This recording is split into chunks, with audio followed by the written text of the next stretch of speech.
Skadoosh! Hello, everybody, and welcome to my latest podcast, where today I review the hit 2008 movie from Dreamworks, Kung Fu Panda. The original Kung Fu Panda, with the release of the fourth Kung Fu Panda film, dawning upon us very, very soon. I thought it would be good to go back and review the original trilogy. So, the original Kung Fu Panda movie, released in 2008, directed by Mark Osborne and John Stevenson, starring the voice talents of Jack Black, Ian McShane, Dustin Hoffman, Angelina Jolie, Jackie Chan, Seth Rogan, David Cross, Lucy Liu, and Randall Duke Kim. So, Kung Fu Panda. Now, I've been watching this movie for quite a while. It's been a film as part of my childhood. I didn't see it in the cinema, but I did see it on DVD, and have been pretty hooked on the franchise ever since, I must admit. So, what is the story of Kung Fu Panda? Stay tuned to find out. To everyone's surprise, including his own, Po, an overweight, clumsy panda, is chosen as the protector of the Valley of Peace. His suitability will soon be tested as the Valley's arch-enemy is on his way. Kung Fu Panda. Now, when this movie was being marketed, it was very obvious that the marketing really wasn't doing the movie justice, and a lot of people were kind of baffled as to what Kung Fu Panda really was about. Okay, yeah, a panda who does kung fu. That's obvious. The trailers really didn't really capture how genuinely great this movie actually is. Yeah, I think this is one of the biggest surprises that Dreamworks have ever chucked out at the cinema. Nobody expected it to be this good. That's not to say it's perfect. I mean, I'm sure it does have a couple of things that do detract it for me. But on the whole, this is a very good film. I was genuinely surprised how much I enjoyed this movie when I first saw it. I think, crucially, what makes Kung Fu Panda a great movie is the message behind it. It's got such a simple yet clear message about self-belief, and that you don't need any special secret ingredient to be anything more than who you are. You just need to be yourself. Everybody is special. Everybody has talents. They may not realize it, and some people may have different talents to others. And I think that's really strong. Thematically, the movie, the plot is quite barebone, but the theme of the movie keeps this movie elevated. And I think that's what, for me, makes Kung Fu Panda a really big success. That whole scene where the scroll is opened and there's nothing there, that sums up the whole movie. Did you really need anything else? You just had to believe. You had to have self-belief. This movie is about belief. And I think that's something really, really interesting. Not necessarily in a religious sense of the word, but certainly belief in oneself and belief from others. And that really is the journey that Po goes on throughout this movie. He has to believe in himself that he can defeat Tai Lung, and Shifu has to believe that Po can do it, because stereotypically, Po is not what you would call a generic hero. And that's why I really love this film, because it portrays the hero as someone who you wouldn't expect. It's a bit like Shrek in that instance. They kind of did a role reversal. They made the person that looked a bit like a monster the hero. And in this case, Po doesn't look like a monster, but he is overweight. He's a bit flabby. He has got some weight on him. He's clumsy. He loves his food. He's stereotypically a buffoon. And that doesn't transcend at first with Shifu and the Furious Five. They don't understand why he's been chosen to fulfill this prophecy. They don't understand why, without any training, he gets picked by the great master Oogway to defeat Tai Lung. But as the movie goes on, they grow to respect him, and he does grow to earn their trust as he trains and becomes a master. I mean, right off the bat, the movie's action sequences are pretty phenomenal. I've not seen Kung Fu action like this in a while. I mean, I've seen only a couple of other Kung Fu movies, but I still genuinely don't know how people learn Kung Fu. It's so impressive. And the way they captured it in an animation is really impressive. It really is interesting. There's so many great scenes, like when Tai Lung breaks out of prison. That is a superb spectacle. The final battle as well, when Shifu and Po both fight Tai Lung in very different ways. And I think that's really, really cool. I mean, all the training scenes are quite fun as well. The movie's funny. It's got I wouldn't say laugh out loud humour, but it's certainly got enough humour to keep you going. It's got enough humour for the kids, and it's got some nice jokes for the adults. The part that made me crack up the most was when Po was washing his armpits in the pool of sacred tears. Yeah, that was a bit of a boo-boo on his part. But I think the movie is generally heartwarming and charming. Like, the way that Poe does eventually bond with the Furious Five is really nice. And how when they're making dinner, he's taking the mick out of Shifu, and they're gradually learning that.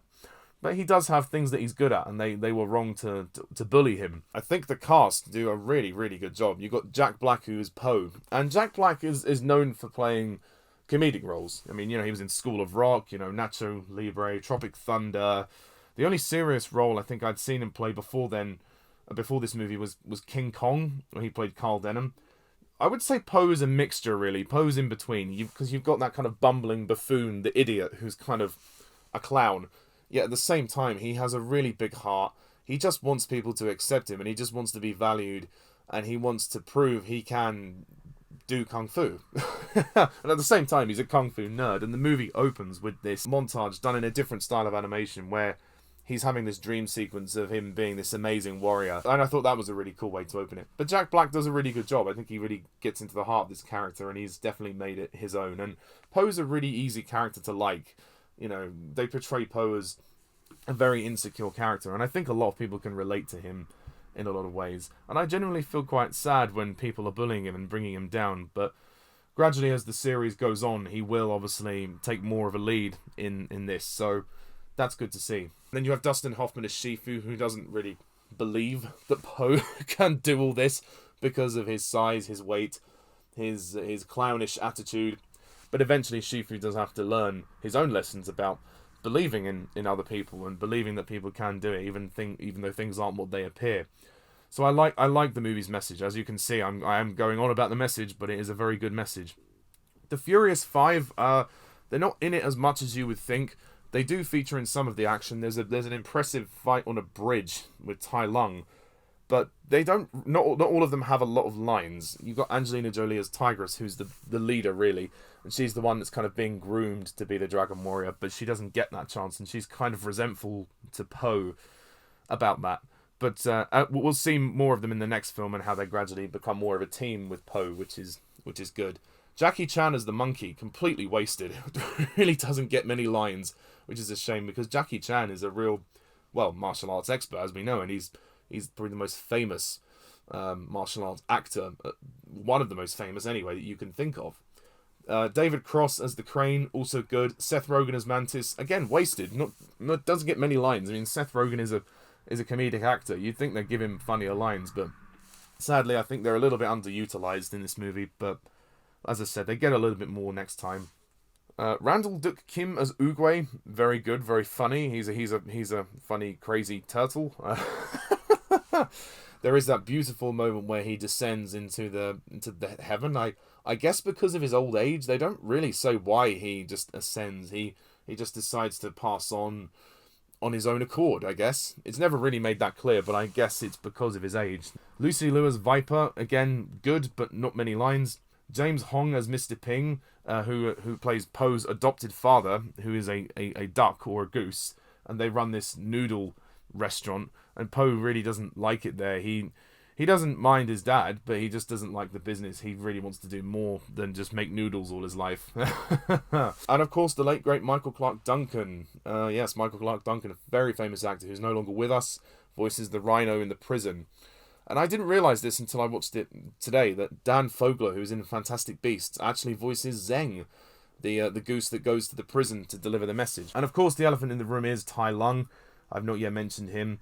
Ian McShane does a good job. I do feel like the weakest part of the film is Tai Lung. Not so much the backstory. The backstory is fine, but the character doesn't really get many scenes in the movie. He really could have been utilised a bit more, especially as he was journeying back to the palace, and he could have probably interacted with Poe and the others a little bit more before the final confrontation, but I guess they were really building up to it. I mean, it's not a huge problem. It doesn't really detract from the movie's enjoyment, but I just would have preferred him to have a bit more to do in the movie. But still, he's a serviceable villain for what the story demands. But overall, this is a really great movie, and the animation is beautiful. And actually, the music score is beautiful. I'm really surprised at how good the music is for this movie. I think it's Hans Zimmer and John Powell, if I'm not mistaken. They do a really good job with the music, especially Uguay's theme. That's really beautiful. But even the music during the action is impressive. Yeah, what an impressive movie. It's a really surprisingly great film with a great message, and that's why I really love the original Kung Fu Panda, and it really is the biggest surprise that DreamWorks turned out.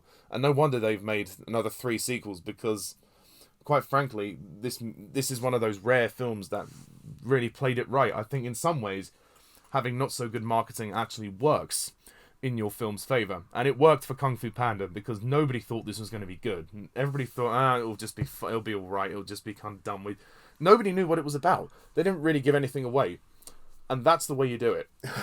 That's the way you do good marketing. So overall, I would have to give the first Kung Fu Panda film, I think I'm going to give it a 9 out of 10.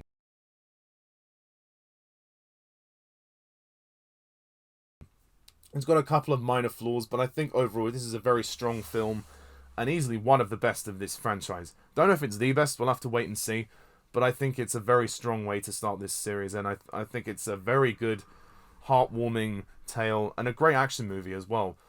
And it doesn't really go into the lore of Kung Fu that much, even though despite the fact that Poe is a super fan of the Furious Five, there's this one scene where he's gushing over loads of artifacts in the hall. But other than that, they don't really go into the lore of Kung Fu. There's a little bit more backstory with other characters as the sequels unfold. But I don't think the movie needed to go into the Kung Fu lore, because that's not really what it's about. It's about self-belief. And it's about Poe's journey, realizing that he didn't need anything more than who he was to beat Tai Lung, to be a great warrior. That's it. Simple, but it works tremendously. And I think it's a great message that, kids should take away, is that you should really just be yourself, to be whoever you want. So anyway, that's my review of the original Kung Fu Panda movie. What do you think of this film? Please comment down below, let me know, and stay tuned next time when I review the 2011 sequel, Kung Fu Panda 2. And then we only have 2 more to go, and I will rank the movies when I've seen the 4th film.